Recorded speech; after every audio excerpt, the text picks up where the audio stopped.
মক্কাতুল মুকাররমা আগমন করেছি। ইহুদি যুবক দেখেন আমার নবীরে কত মহব্বত করে ফেলেছে বাজান। সিরিয়ার জমিন থেকে সে নিয়ত করেছে হেঁটে হেঁটে আমার নবীর বাড়ি যাইবে। সুবহানাল্লাহ, মারহাবা করতে না বাজান? মারহাবা। হেঁটে হেঁটে সে আমার নবীর বাড়িতে যাবে বাজান। ওই ইহুদি যুবক সিরিয়া থেকে রওনা দিয়েছে বাজান, সিরিয়া থেকে রওনা দিয়েছে বাজান। তখন কোনো বাস ছিল না, তখন কোনো বিমান ছিল না, তখন কোনো প্রাইভেট কার ছিল না।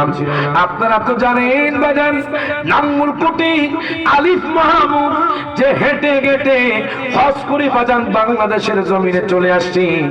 আগের জমানার মানুষগুলো বাজান হেঁটে হেঁটে হজ করত। ওই ইহুদি যুবক আমার নবীর কত মহব্বত করছে দেখেন। সিরিয়া থেকে রওনা দিয়েছে আমার নবীর সাথে দেখা করবে। যাইতে যাইতে যাইতে যাইতে যাইতে যাইতে বাজান মক্কাতুল মুকাররমা চলে গেল। মক্কাতুল মুকাররমা